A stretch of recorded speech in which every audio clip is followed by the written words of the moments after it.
Já pensou ser dono de terras? Eu não tô falando daquele terreno meio abandonado ali na sua cidade, esquecido. Eu tô falando de terras agrícolas, terras produtivas, ou seja, grandes fazendas do nosso país. Eu, pelo menos, não tenho uma grana suficiente para chegar lá e comprar uma grande fazenda, mas eu posso investir através dos fiagros e me tornar, sim, de fato, um grande fazendeiro. A gente pode fazer isso através do SNFZ11, que é o Suno Fazendas, um fiagro que tem dentro do portfólio dele esse foco em comprar terras, comprar fazendas e então ganhar no longo prazo com a valorização dessas terras. É aquele grande ditado: quem compra terra não erra. É isso que a gente vai ver em seguida aqui. Vamos analisar tudo sobre o SNFZ11, um fiagro que vem chamando muita atenção desde o seu IPO. Bora lá, vamos ver os pontos positivos, negativos e a minha opinião. Será que vale a pena a gente investir nele? Sejam todos muito bem-vindos aqui ao canal. Me chamo Tomás Xavier e eu venho postando vídeos novos toda semana. Eu vou pedir para você se inscreverem aqui embaixo, também deixarem o like, que aí o YouTube vai mandar esse vídeo para cada vez mais pessoas. Muito obrigado e bora lá, vamos ver aqui o Suno Fazendas. A gente vem para o site aqui do Status Invest, a gente clica aqui em cima e digitamos o código SNFZ11. Suno Fazendas, esse aqui é o fiagro que a gente vai analisar. E olha só, a gente compra, a gente se torna um grande fazendeiro com apenas R$10. R$9,86 é o valor da sua cota. Um valor muito acessível, muito tranquilo para que todo mundo comece a investir, para que todo mundo consiga diversificar o patrimônio em terras também. A gente investe em ações, fundos imobiliários, nós temos também fiagros, mas uma grande diferença dos demais fiagros aqui pro Suno Fazendas é que o Suno Fazendas, ele de fato tem terras, ele tem fazendas e ele vai investir pensando na valorização dessas fazendas. Agora, os demais fiagros, a maioria deles, investem em CRAs, que são aquele crédito, é um dinheiro, né? Uma dívida que é emprestada ali para empresas do setor do agronegócio. Então, essas empresas do agro, elas precisam pagar de volta com juros. Então, essa é a grande diferença, porque aqui, de fato, nós temos terras por trás. Bom, o dividendo do Suno Fazendas tem ficado aqui em torno de 9,91%. É um dividendo que você vai olhar assim,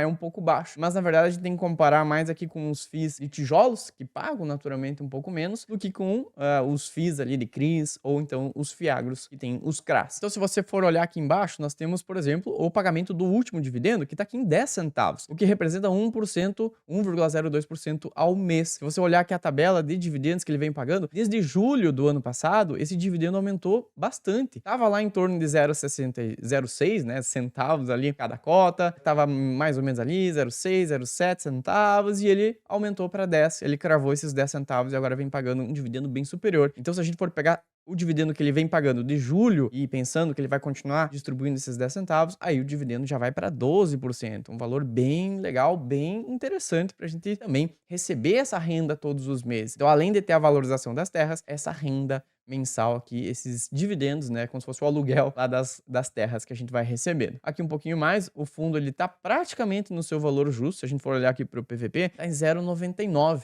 Então ele tá ali quase no seu valor justo. O valor justo dele, né, da cota seria aqui em torno de R$ 9,95. É um fundo mais recente que tem 5.426 cotistas. Se você for olhar os fiagros como um todo, eles possuem menos investidores porque os fiagros eles também surgiram ali em meados de 2021. Então de lá para cá que foi crescendo esse mercado, ainda existem ali poucos investidores que às vezes nem conhecem os fiagros, mas é uma maneira muito legal, muito interessante a gente diversificar o nosso patrimônio colocando o nosso dinheiro no agro. A gente sabe que o agro é o que move o nosso país, né? É muito importante. Se a gente for dar uma olhadinha, o PIB de 2025 para o nosso país, ele tá aqui com uma projeção de 2,4%.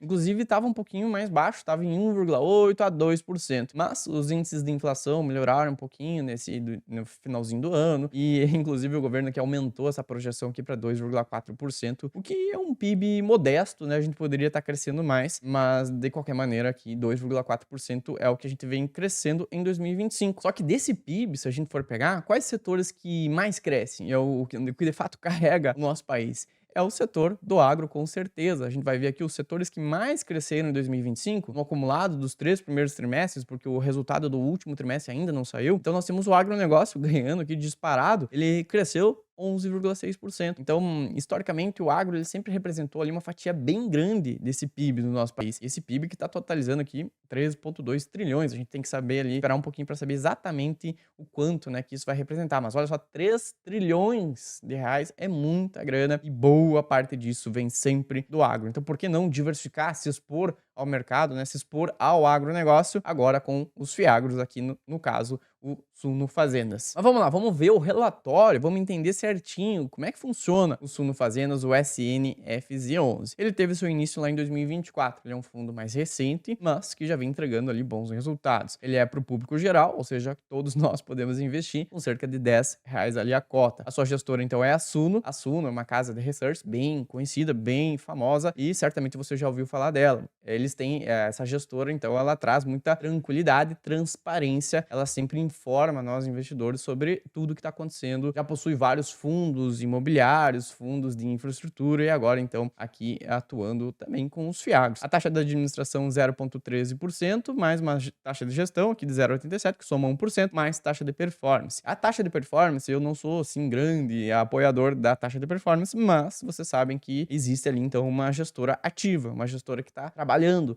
buscando sempre melhorar. Então é isso, a gente paga um pouquinho extra para ter esse serviço, né? Uma gestora ativa que está se movimentando, buscando sempre o melhor para nós. E seguindo aqui nós temos então já de cara o que é o Suno Fazendas, né? Ele foi criado então com o objetivo de investir na cadeia produtiva do agronegócio brasileiro, priorizando o ganho de capital através da valorização das fazendas, bem como da geração de renda por meio de arrendamento das terras e também ali com alocações, por exemplo, em CRAs, LCAs e assim por diante. Então ele tem dentro do portfólio dele, a gente já vai ver isso em seguida, uma diversificação. Olha só, vou mostrar já de cara a tese de investimentos. O grande foco do SNFZ11 é o ganho de valorização das terras. É aquela ideia, de fato, de ter ali uma reserva de valor. A gente sabe que quando as crises aparecem, terra sempre vai dar uma segurança. Então, ter terra no patrimônio é muito bom. E uma maneira pra gente fazer isso, então, aqui, é através do Suno Fazendas, boa parte do patrimônio, né, da carteira deles, vão ficar nas terras, nessas fazendas. Mas eles também vão aliar, né, vão mesclar o portfólio com a parte de renda mensal. E aí entram os CRAs. Esses CRAs, obviamente, eles são mais arriscados, mas são o que geram ali aquele resultado, aquele dividendo que a gente viu que ficou mais elevado de 10 centavos agora para cada cota. Então eles mesclaram a carteira, tendo metade ali, né, vamos dizer assim, metade para as fazendas, para as terras de fato, e a outra metade então joga ali para esses CRAs para receber essa renda mensal. Porém,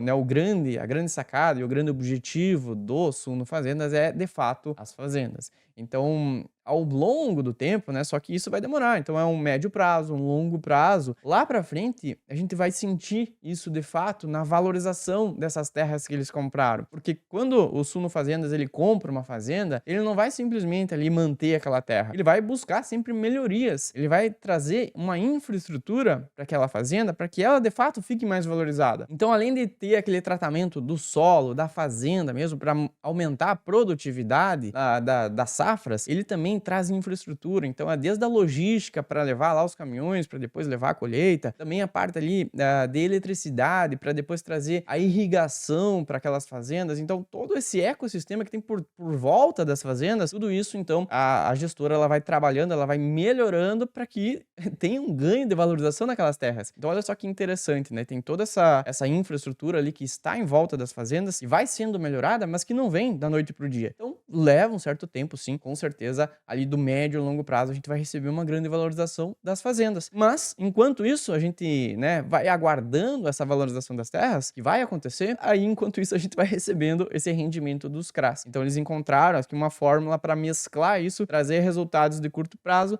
mas o foco sempre será ali, o foco maior nesse longo prazo através das fazendas. Então, essa é a grande tese de investimentos aqui do SNFZ11. Um pouquinho aqui dos indicadores principais que a gente passou. Lembra que eu falei que o dividendo aumentou, agora para 1%. Então, esse dividendo anualizado, ele vai ficar aqui em torno de 12,82%. Um dividendo excelente. Então, essa mesclagem que eles fizeram entre fazendas e CRAs, agora aumentou e deixou um dividendo bem atrativo mesmo. Distribuição das cotas, então, está em 10 centavos. Tem uma gordurinha acumulada ali de 2 centavos que eles podem distribuir. O número de cotistas ainda é pequeno, 5.426, mas é uma tese nova, um fiagro novo que vem chamando bastante atenção. O valor do mercado está aqui 113 milhões. Como eu te falei, é um fundo recente de 2024, então eles vêm crescendo. Inclusive, eles passaram pela primeira emissão de cotas, né? Fizeram aquele follow-on, ofertaram mais cotas no mercado e conseguiram captar já nessa primeira oferta 58 milhões, aqui praticamente 59 milhões de reais. O portfólio, então, é composto aqui por 3 fazendas e alguns CRAs que a gente já vai ver na sequência. Aqui um pouquinho sobre os destaques do mês, justamente falando sobre essa emissão que aconteceu. Então eles já integralizaram aqui 52 milhões, né, trouxeram para dentro do caixa, mas já também destinaram esse dinheiro aqui comprando o CRA, esse CRA pulverizado Jequitibá. Então fizeram a emissão, captaram aquela grana, quase 59 milhões, já estão ali alocando toda essa grana para receber aquela receita. Então, possuem as fazendas, mas focaram um pouquinho mais agora nesses CRAs para receber esse dividendo mais elevado, esse dividendo que ficou em 10 centavos e um dividendo anual aqui anualizado de 12,82%. O número de cotistas vem crescendo aqui cerca de 22% em apenas um mês. Toda essa emissão que aconteceu também atraiu mais investidores, então tá aqui um crescimento também na base dos cotistas. E voltando aqui para a tese de investimentos, né, por que o grande foco também é nessa valorização das terras? Se eles até colocam um comparativo bem legal aqui, e olha só como a valorização de terras superou inclusive CDI e Bolsa de Valores nesses últimos anos, tá? Aqui eles estão pegando os últimos 15 anos, então pegaram um histórico interessante aqui, 15 anos. Terras, por exemplo, aqui no Maranhão, 523%, Tocantins aqui 185% de valorização nesses 15 anos. Ali no Mato Grosso, que a gente sabe que é uma região muito forte do agro, 370% de valorização. Enquanto o CDI, nesse período, entregou cerca de 70%, aqui Ibovespa acabou até ficando negativo. E aqui embaixo eles colocam também o potencial de expansão agrícola que nós temos no Brasil. Olha só a diferença aqui, existe de fato aqui muita área, muitas terras ainda para serem exploradas. Diferente, por exemplo, do Canadá, China, Índia, Rússia, olha só, são números bem menores aqui comparado ao Brasil. Então tem muito mercado, né, a ser explorado. Falando um pouquinho sobre essa valorização das terras, claro que algumas regiões vão se valorizar muito mais do que outras. Mas até trouxe uma matéria legal que a valorização das terras agrícolas ultrapassa 110% nesses últimos 5 anos. Então se você for pegar aqui a matéria, bem interessante, ele fala sobre essa valorização média, né, o preço do hectare médio, ele aumentou esse 113%. Então, a média do Brasil, né? Claro que tem regiões que vão se valorizar mais, regiões que vão se valorizar menos. Eles até colocam aqui embaixo também, como por exemplo, terras agrícolas, teve uma alta bem expressiva ali em Rondônia, cerca de 300%, Maranhão, Piauí, também se destacaram com cerca de 200% somente nesses últimos 5 anos, né? E existem algumas regiões, como o Sul, o Paraná, são regiões que já possuem as terras mais valorizadas e acabaram não crescendo tanto. Então tem regiões que vai se valorizar mais, tem regiões que vão se valorizar menos, mas na média vem crescendo aqui muito bem, cerca de 110% somente nesses últimos 5 anos. Bom, seguindo no relatório, aqui existe um cenário macro que a gestora faz, que a Suno colocou aqui, bem interessante, são várias páginas aqui deles contando como é que tá o cenário macro, né? Desde lá, o cenário dos Estados Unidos, que afeta diretamente o nosso país, como é que tá a questão dos juros por lá. Os juros americanos, eles tendem a baixar agora para os próximos meses, o que favorece também aqui para o Brasil, que a nossa Selic começa a baixar. Então, tudo isso é um cenário que tende a se valorizar, né? Tende a trazer mais benefícios para nós. Então, todo o cenário macro, Estados Unidos, mundo e também aqui para o Brasil. Para vocês terem uma ideia, aqui também tem uma projeção da Suno para a Selic, né? Para nossa taxa de juros. Então, um cenário otimista para nós aqui é terminar o ano de 2026 com uma Selic em 12%. Isso tudo tende a aquecer mais a economia, também valoriza, né, o setor ali, são mais fazendeiros querendo comprar mais fazendas e aí estimula também, faz com que o preço dessas fazendas vão se valorizando. Aqui temos mais alguns dados, como por exemplo o número de cotistas que vem crescendo, olha só, no último mês de fato cresceu bastante. Aqui o patrimônio líquido, como eles fizeram aquela emissão, o fundo praticamente dobrou de tamanho, então eles ofertaram mais cotas, pegaram uma grana, dobraram já o patrimônio e assim vai indo. Provavelmente nos próximos meses também vão surgir novas emissões e o fundo vai crescendo agora com o passar do tempo, né? Um fundo recente que vem crescendo. A cota patrimonial tá andando junto, então ele não tem assim um grande desconto, mas ali a gente consegue ainda comprar ele no seu preço justo, né? Levemente descontado. Aqui embaixo também o dividendo, a gente viu que cresceu bastante, de fato, esse dividendo. Agora o dividendo anualizado, então tá ficando nesses 12%. E aqui o resultado, né? Se a gente for olhar os últimos 3 meses, o resultado aqui de setembro, outubro e novembro, olha só como é interessante a gente entender ali que tem as fazendas, essas fazendas têm o arrendamento, então eles colocam, não simplesmente compram as fazendas, deixam arrendadas, então existe ali um dividendo, né, um aluguel que são pagos das fazendas, então conforme empresas do agro que trabalham, né, que estão lá ativamente naquelas fazendas, elas vão tendo o resultado das safras, elas vão pagando também esse arrendamento. Então, olha só, aqui a receita, tudo que o fundo recebe, vem dinheiro sim dos CRAs, tá aqui em cima, Nesse último mês, olha só como aumentou comparado a outubro. O resultado aqui de novembro foi de 1.257.000, sendo que no outro mês, aqui os outros meses, estava 420, 450. Então, o resultado dos CRAs aumentou bastante, o que aumentou também o seu dividendo. Aqui a parte de arrendamentos, olha só, vem sendo distribuído aqui todos os meses também um arrendamento, aquele aluguel ali das terras. Aqui embaixo a gente consegue ver também a gordurinha que o fundo tem um resultado não distribuído de 2 centavos e aqui o resultado distribuído do último mês, né, 10 centavos, mas ele poderia até ter distribuído um pouquinho mais. Então, existe essa gordurinha acumulada, né, esse lucro acumulado de 2 centavos, que a gente tá vendo aqui, é um resultado até baixo para quanto que eles tinham antes. Antes, eles estavam distribuindo, olha só, aqueles 6 centavos por cota, antes de aumentar para 10, e eles tinham uma gordura bem acumulada, que é uma gordura bem interessante, dá um lucro acumulado bem interessante. E aí, claro, quando eles aumentaram aqui os dividendos, esse lucro veio baixando, mas agora eles estabilizaram aqui, eles ainda têm uma margenzinha para trabalhar. Caso aconteça ali algum resultado não recorrente em algum mês, eles conseguem ainda utilizar essa gordurinha para manter essa previsibilidade aqui dos 10 centavos. Então, bem interessante também. Aqui embaixo a gente consegue ver o preço da soja, tá? Bem interessante isso aqui também. Porque além da valorização ali das terras, que vai acontecendo ao longo do tempo, que a gente acabou de ver, tem o preço da soja, que impacta diretamente ali as fazendas. Então, o preço da soja hoje, ele tá um valor ali até que baixo, tá? Já esteve perto dos R$ 200 e agora tá aqui nesse ano em 116, 117. O preço da soja é uma commodity, então ela tá lastreada assim no dólar. Então, conforme essa demanda mundial por mais ou menos soja, esse preço ele vai ficar flutuando. Então, às vezes vai estar mais alto, às vezes vai estar mais baixo. Mas também é uma proteção que nós temos aqui no SNFZ11, porque tem, né, essa exposição ao dólar também. Então, se o dólar dá uma disparada muito grande, o preço da soja, ela é exportada, ela é comercializada em dólar. Então nós temos essa variação aqui também, uma proteção. Terras é uma reserva de valor e ainda temos aqui a soja em cima, né, essa commodity que tem também essa proteção cambial. Então bem interessante aqui a gente sempre observar o preço da soja, que vai trazer mais ou menos lucro também pro fundo. E aqui embaixo a gente consegue chegar então no portfólio. Nós temos aqui as 3 fazendas que o fundo tem: a Coliseu, a Triângulo da Gaúcha e a Chavante. Se for olhar aqui os hectares, tá? São 450 hectares para Coliseu, 200 hectares aqui para Triângulo da Gaúcha e mais 370 hectares para Chavante. Todas aqui no Mato Grosso, conforme a gente vê, a região que, de fato, é bem conhecida ali por ter esse agro bem forte.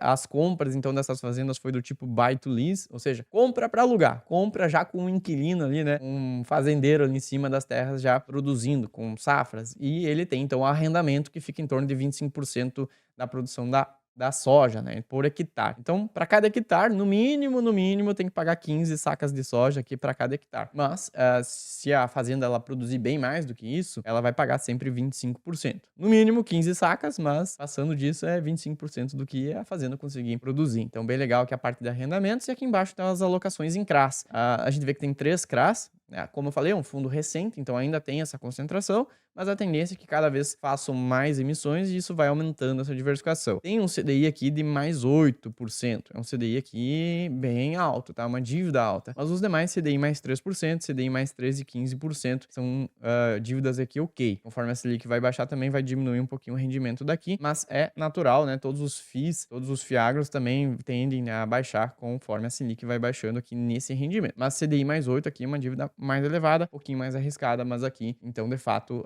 o portfólio do Suno Fazendas. Depois disso, ele entra em mais detalhes aqui sobre as fazendas, a localização, os hectares do hectare, então o quanto que pode ser de fato ali destinado para safras. Então tá tudo aqui em mais detalhes essas fazendas e também os CRAs, né? Aqui em cima nós temos os CRAs e aqui embaixo então as fazendas, a localização exata, onde é que elas estão, tudo certinho, tudo bonitinho aqui que a gente consegue entrar em mais detalhes. E bom, qual que é a minha opinião sobre o Suno Fazendas? Eu achei muito, mas muito interessante, porque é uma exposição direta que nós temos nas fazendas, nas terras, né? Aquela ideia de que se eu tivesse lá, o que eu tava fazendo lá em 1990? Em vez de estar ali brincando na rua, eu podia estar lá comprando um terreno, né? Então aquela ideia de quem compra a terra não erra, aqui nós temos uma grande opção para a gente diversificar o nosso patrimônio, sim, em terras. Então por que não colocar nesse fiagro aqui que é o SNFZ11. Achei bem interessante a tese de investimentos, principalmente por ter esse pensamento de longo prazo, de comprar as fazendas, mas de trabalhar principalmente na infraestrutura,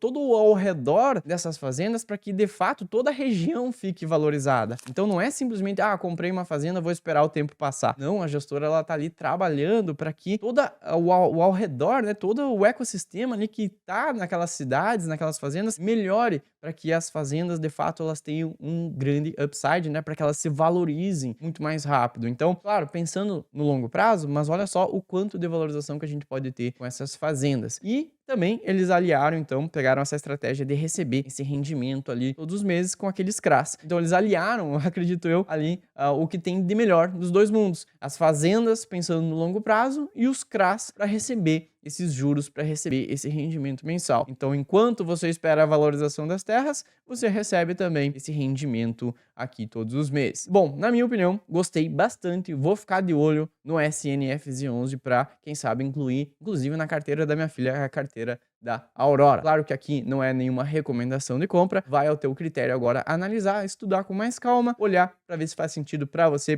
incluir na sua carteira de investimentos, para você ver se tem um espaçozinho ali para você investir em terras, que é o ativo que mais se valoriza aí ao longo dos últimos anos e a gente sabe que é uma grande reserva de valor e ele tende a continuar se valorizando para os próximos anos que virão. Então, muito obrigado. Na minha opinião, sim, vale muito a pena a gente olhar com carinho para o SNFZ11. Te vejo então no próximo vídeo, mas me deixa aqui embaixo nos comentários o que você achou do Suno Fazendas. Você incluiria ele na sua carteira? Você tem outro fiagro? Me deixa aqui embaixo nos comentários, a gente vai trocando uma ideia, a gente vai falando um pouquinho mais sobre o SNFZ11. Por esse vídeo era isso, espero que vocês tenham gostado. Me chamo Tomás Xavier, eu venho postando vídeos novos aqui toda semana. Então se inscreve aqui embaixo para você não perder nenhum outro conteúdo. E eu vou deixar na sequência a playlist da carteira da Aurora, a minha filha. Para quem não conhece, a gente vem aportando então R$300 para ela todos os meses aqui desde 2024. Então dá uma olhadinha nessa playlist, vai te ajudar bastante a dar os primeiros passos a você montar a sua carteira de investimentos. Se vejo no próximo vídeo e falou!